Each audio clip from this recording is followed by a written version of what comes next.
Vamos abrir as nossas Bíblias na primeira carta de Pedro. Vamos refletir um pouco nela, mas nos lembrando especialmente da sua finalidade, né?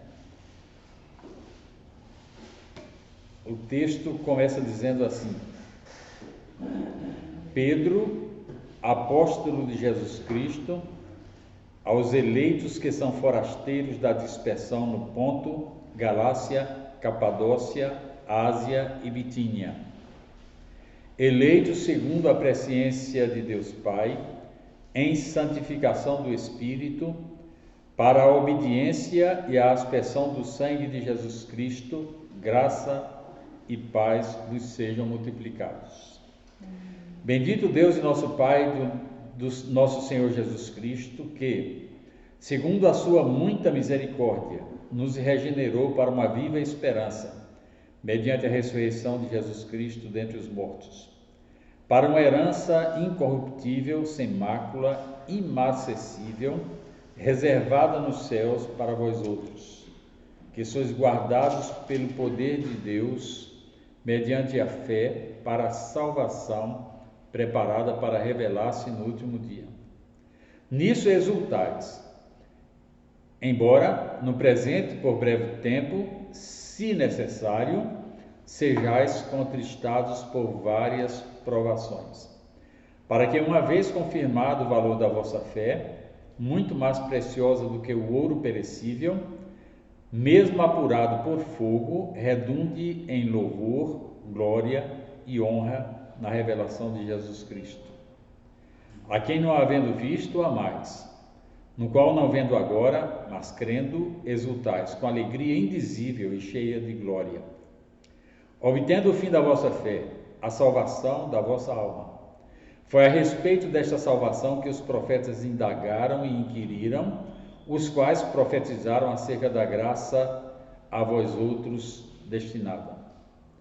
Investigando atentamente qual a ocasião ou quais as circunstâncias oportunas indicadas pelo Espírito de Cristo, que neles estava, ao dar de antemão testemunha sobre os sofrimentos referentes a Cristo e sobre as glórias que os seguiriam.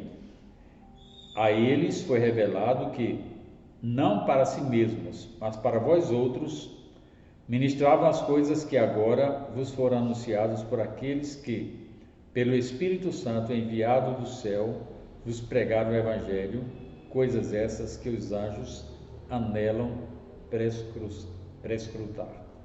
Versículo 9 do capítulo 2 diz assim: Vós, porém, sois raça eleita, sacerdócio real, nação santa, povo de propriedade exclusiva de Deus, a fim de proclamardes as virtudes daquele que vos chamou das trevas para a sua maravilhosa luz. Senhor, em nome de Jesus, nós estamos lendo a Tua Palavra, Pai, para glorificar o Teu nome neste ambiente de culto, mas também para fortalecermos a nossa alma, nosso espírito, crescermos no conhecimento da Tua Palavra e na comunhão com o Senhor e também mutuamente, enfrentando os problemas que nos afetam com a desenvoltura de alguém que tem a confiança depositada no Senhor Jesus Cristo. Em nome de Jesus. Amém. Bem, irmãos, eu leio essa carta, estava meditando sobre ela, sobre o tema principal da carta, né? E realmente eu vejo a atualidade da palavra de Deus, e nessa carta não é diferente. A carta foi escrita para os crentes da Ásia Menor, não é? Para estimulá-los a uma alegria em face das perseguições que estavam sendo desenhadas lá no poder central em Roma. Então, olha, os crentes estavam lá nos confins do império, né? Em lugares remotos, mas de Roma estava já sendo desenhado, e Pedro teve essa percepção pelo Espírito de Deus, uma perseguição aos crentes de todo o império.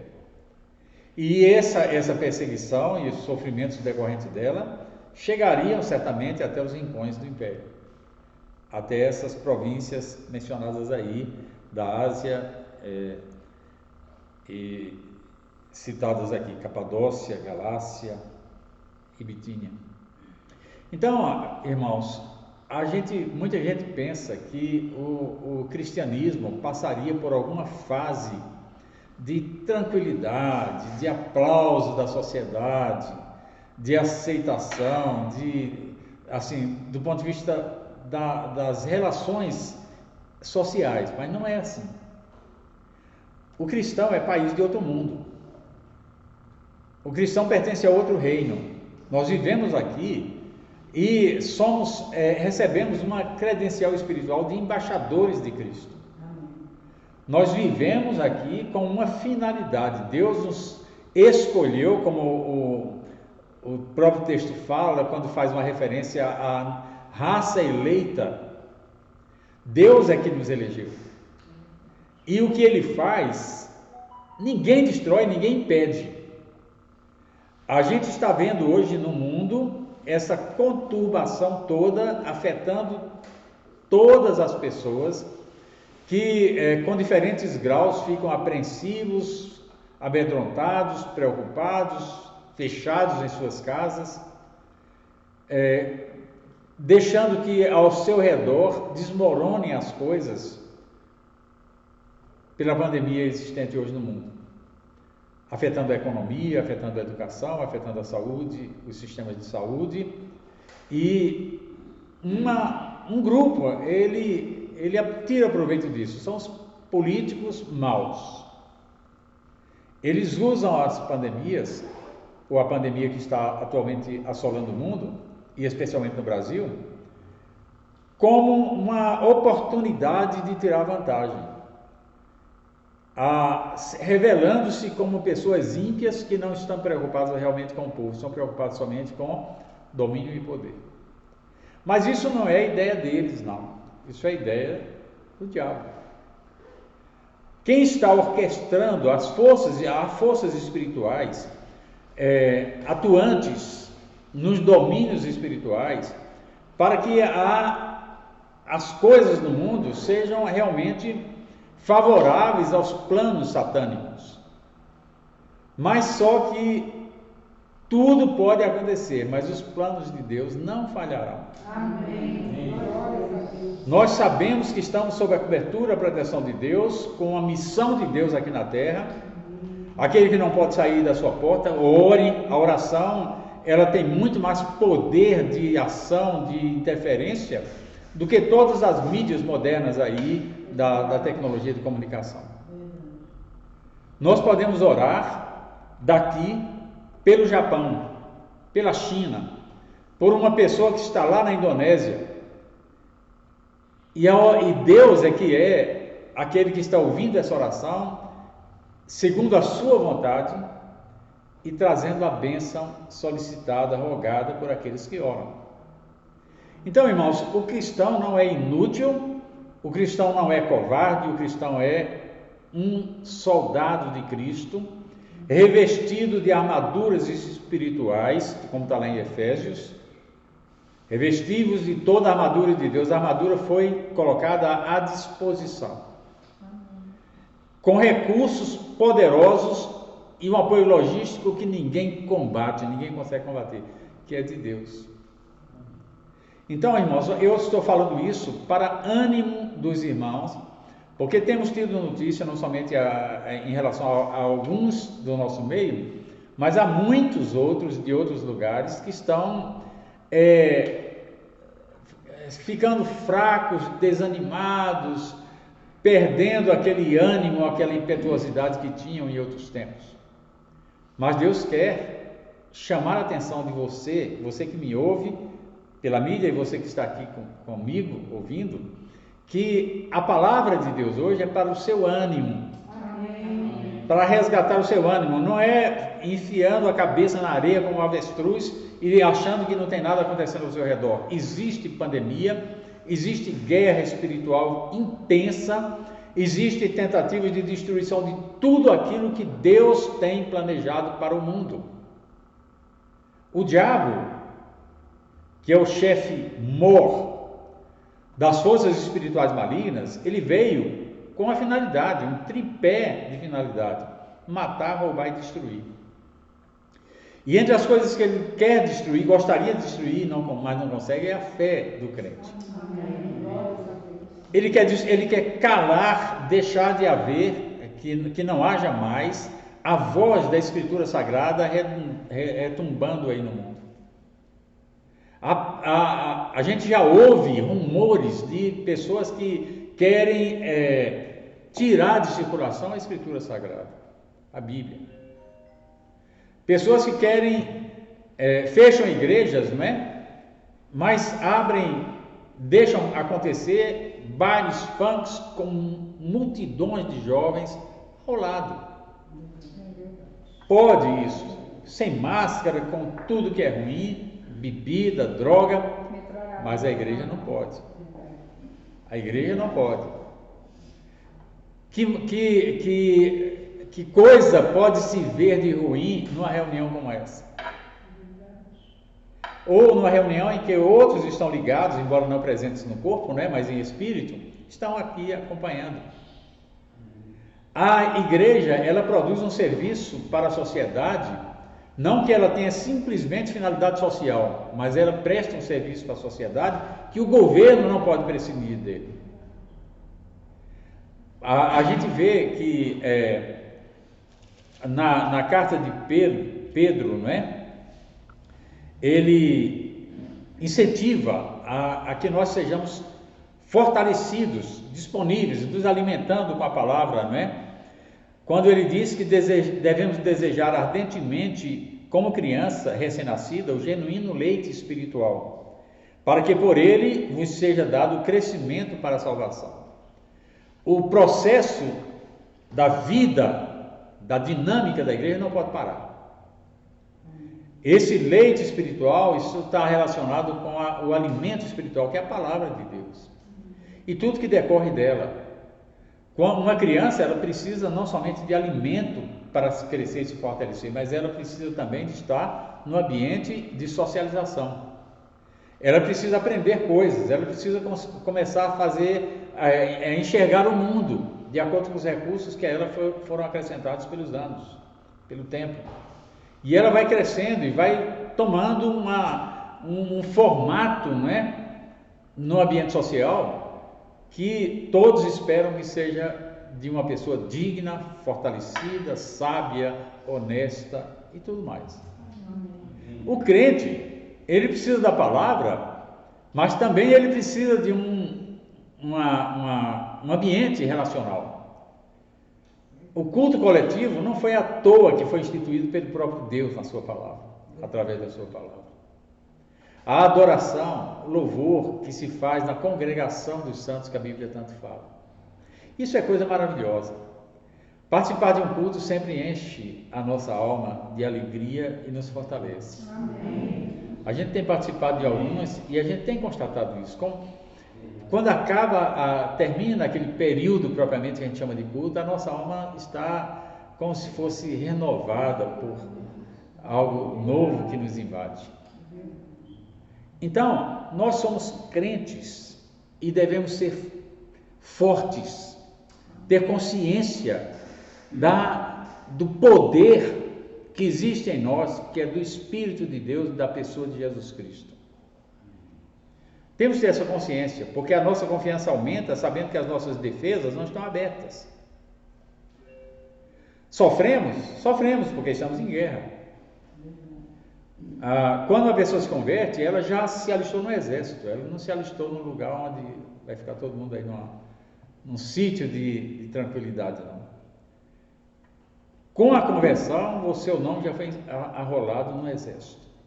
E uma guerra está aí, rolando, acontecendo. Então, desde o começo, a minha percepção sobre as coisas que têm acontecido no nosso país especialmente, mas isso é um modelo também do mundo, né? E já falei aqui na igreja, o objetivo de Satanás, é claro, ele quer dominar, ele quer reinar, porque o anticristo está aí na boquinha de aparecer, não é? Mas ele precisa calar alguém. Alguém se levanta e entrava o seu domínio. É a igreja. Numa conversa com algumas pessoas sobre posições que a gente tem muitas vezes, são especulações, mas são posições teológicas sobre o arrebatamento, quando é que vai acontecer, se a gente vai participar da grande tribulação, só do princípio das dores, como é que vai ficar aí. Alguns têm uma posição de que o que impede o anticristo de atuar é o Espírito Santo, ele vai ser retirado da terra. É um conceito assim, essencialmente errado, porque o Espírito Santo é onipresente, não existe uma bolha no universo onde ele não esteja presente.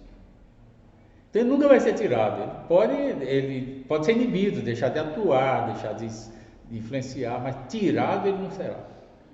E além do mais, quem convence, esses mesmos que defendem essa ideia, dizem que durante a fase final aí da atuação do anticristo, né, que as pessoas vão se converter, os que sobraram vão se converter. Se vão se converter, eu acredito que vai acontecer isso. Quem é que vai convencê-los do pecado, da justiça e do juízo? É o Espírito Santo, ele não pode estar ausente. Então quem vai ser retirado, o freio do mundo hoje é a igreja.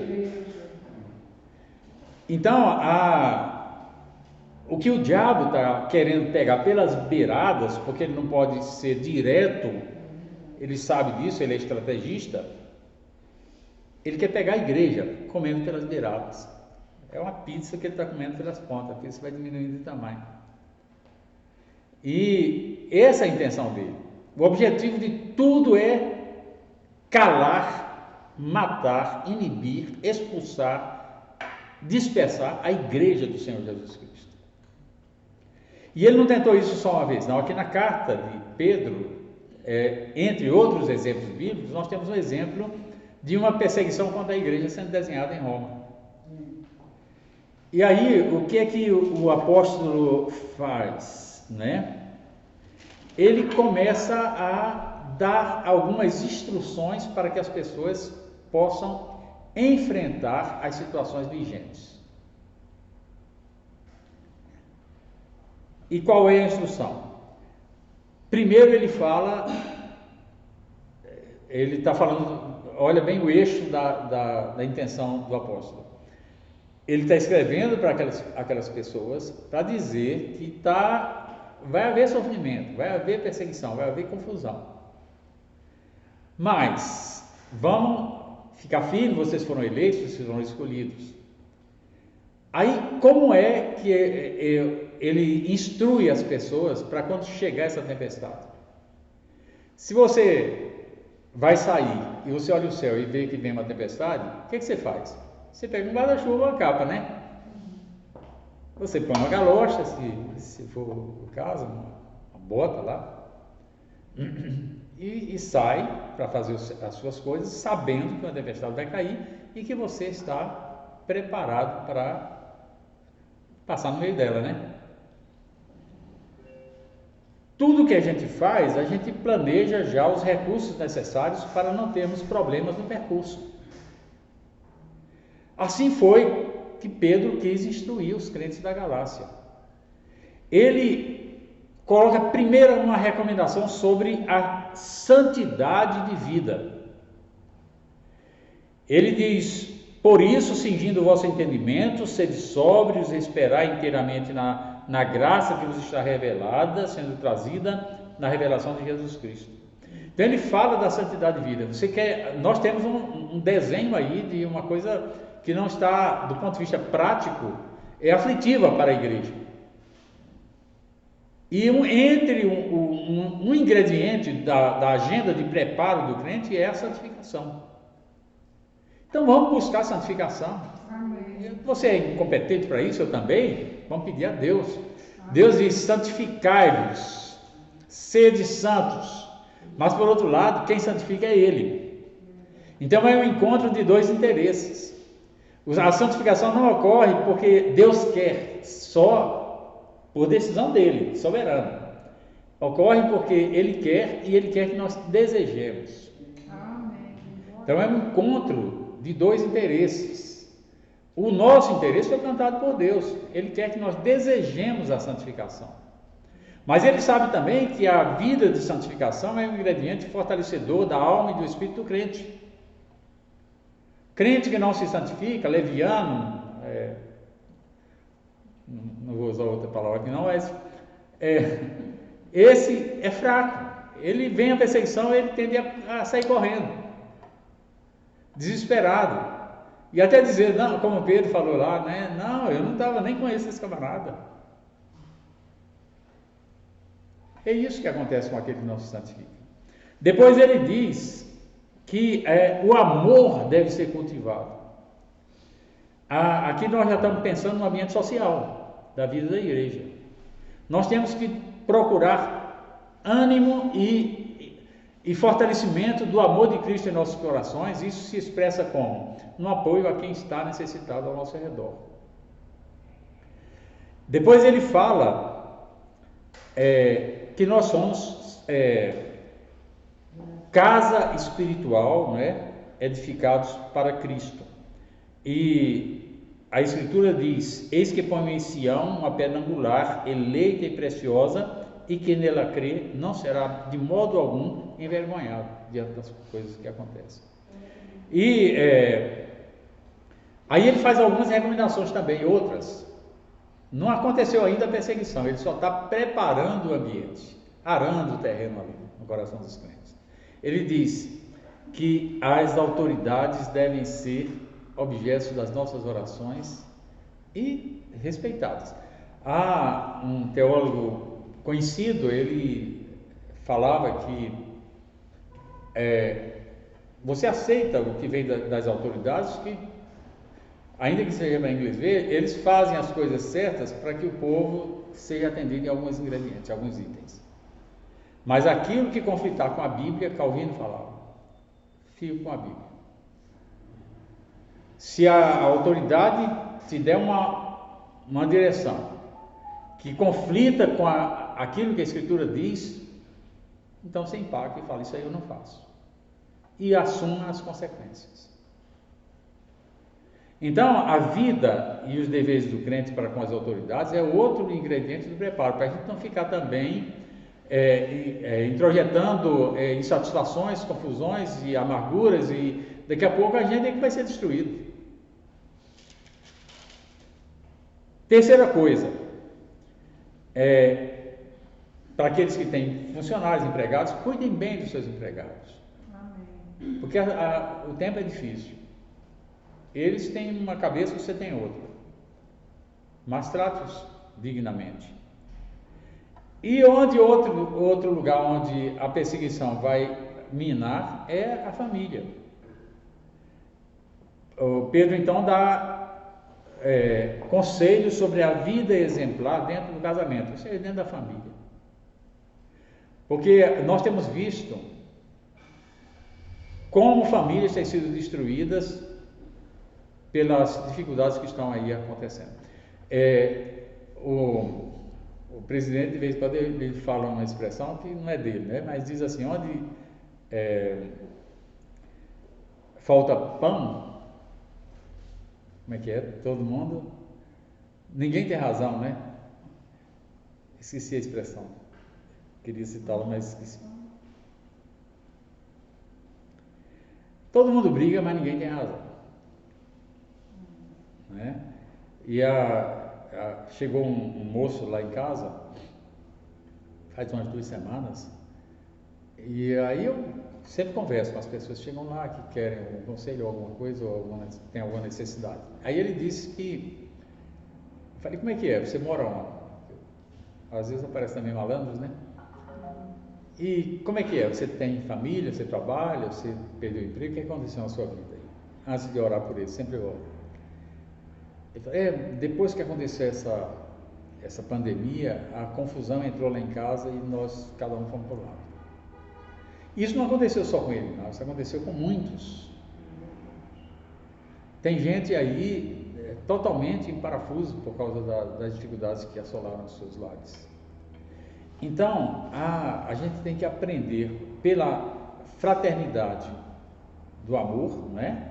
E pela consciência de que aquilo que Deus quer de nós é que a gente mantenha a estrutura estável da família, no ambiente onde você está, como você está, aquilo que o retrato da sua vida hoje é o que você tem que preservar. O que já foi, o que passou, passou. E aí você dá conselho para os filhos, e a gente vê, quem tem filhos adolescentes, os jovens sabe como é que é a dificuldade de mudar a cabeça de um jovem, né? Então, amor fraternal. E aprender sobre a longanimidade de Cristo. Fala sobre os deveres uns com os outros. Todos esses conselhos formam um conjunto de coisas que nos preparam para de forma amadurecida, enfrentarmos as dificuldades que estamos. A perseguição não é alguém chegar com um revólver e dar tiro em alguém membro da sua família. A perseguição tem muitas maneiras de acontecer. Entre elas, o fechamento da igreja. Isso é perseguição para mim. Então, vamos confiar em Deus. Vamos nos lembrar que Deus, quando Ele mandou pelo Espírito Pedro escrever estas coisas para a igreja da Galácia, não foi só para a Galácia, não, foi para nós também. Então, vamos estar preparados, sabendo que perseguições existem, mas nós vamos sobreviver nessa travessia desse mar revolto. Que o Senhor nos abençoe. Nós vamos agora participar da ceia do Senhor. Eu gostaria de chamar os irmãos que vão cooperar aqui. A ceia foi mudada, né, para este dia, porque no domingo passado nós tivemos aqui um culto de missões.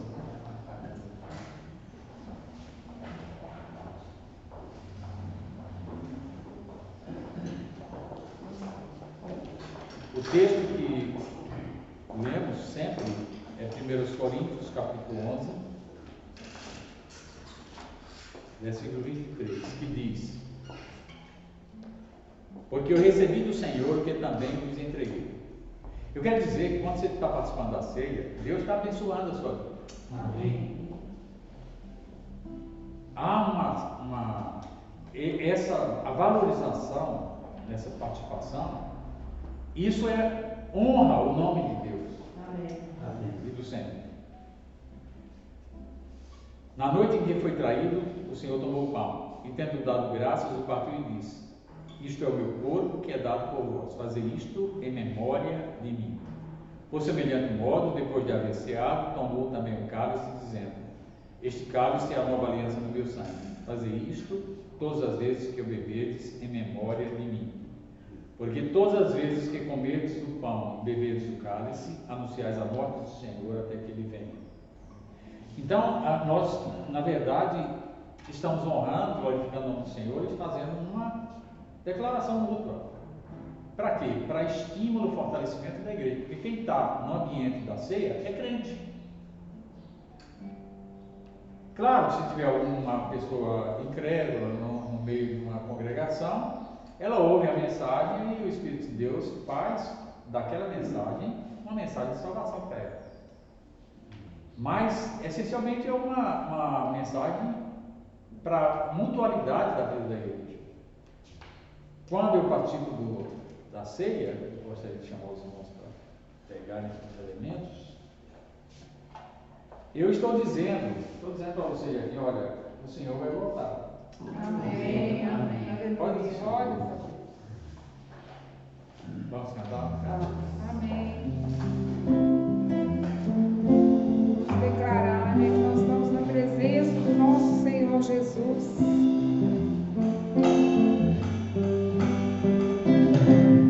Jesus, em tua presença, reunimos-nos aqui, contemplamos tua face e rendemos-nos a ti, pois o dia tua morte trouxe vida a todos nós e nos deu completo acesso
corpo de Cristo, é simbólico. E o cálice, o sangue de Cristo derramado na cruz. Né? Então não há nenhuma transubstanciação, não há transformação de substância aqui, de pão no corpo, nem do cálice no sangue. E ore a Deus, agradeça a Deus por tudo que o Senhor tem feito por você, pela salvação que Ele deu. Faça uma oração agora, agradecendo a Deus. Enquanto isso, os irmãos estão lá pegando umas casas.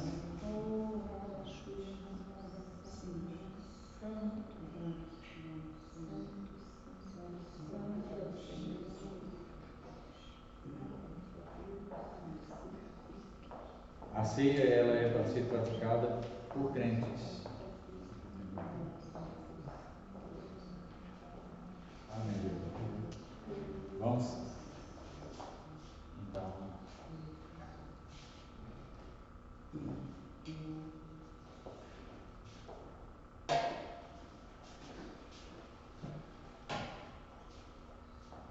Então, em relação ao pão, esse é o meu corpo, que é partido por vós. Fazer isso em memória somente. Estamos lembrando daquela cruz, da morte de Jesus Cristo. Este cálice é o Novo Testamento no meu sangue. Bebei dele todos em memória de mim. É uma herança, né? Bendita e gloriosa que nós recebemos. Amém. Glória a Deus. Comamos e bebamos em memória do Senhor.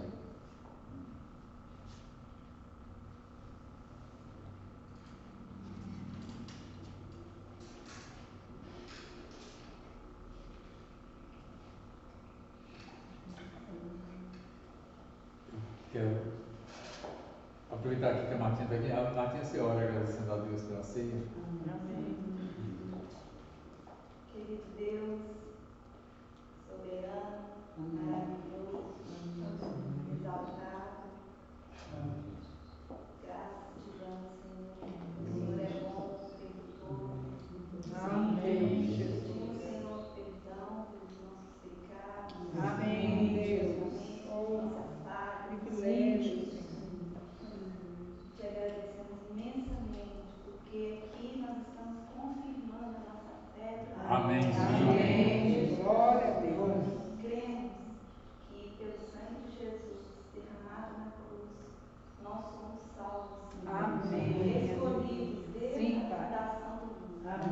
Amém. Glória a Deus. Oramos em nome de Jesus. Amém. Glória a Deus. Amém.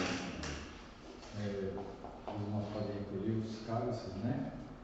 Nós vamos cantar mais uma vez o cântico, né? Amém. Depois estaremos encerrando o nosso. Amém. Vamos cantar novamente aquele cântico que diz: é sim teu amor quebranta meu coração, né? Porque diante dessa presença gloriosa do Senhor, cada dia mais, Ele que nos santifica e vai quebrantando o nosso coração, né? O Senhor, Ele vai nos santificando, nos abençoando.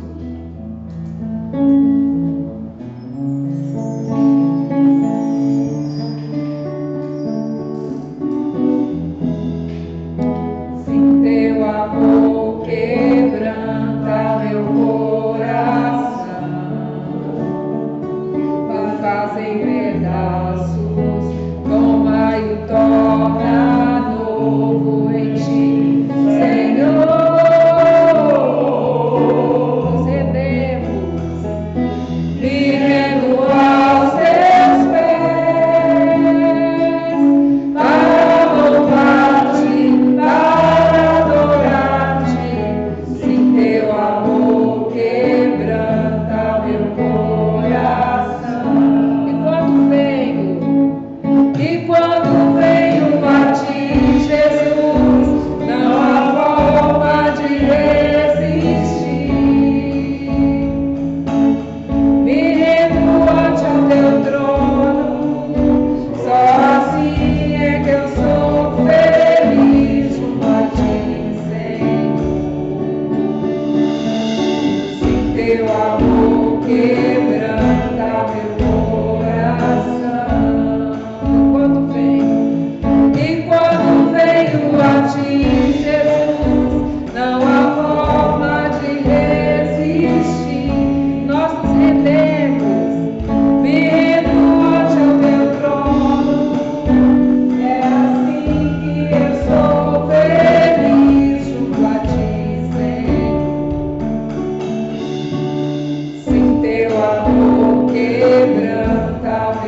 irmãos a estarem durante essa semana, não é, orando a Deus pela igreja, pelas vidas de cada um, não é? Amém. E para que a igreja cumpra também toda a missão que tem aqui na terra. Amém. Senhor, muito obrigado por tudo, e que o amor de Deus, nosso Pai, a graça do nosso Senhor Jesus Cristo, a comunhão e a consolação do Santo Espírito do Senhor esteja sobre todos, agora e sempre. Amém. Amém. Amém. Paz do Senhor, irmãos. Amém.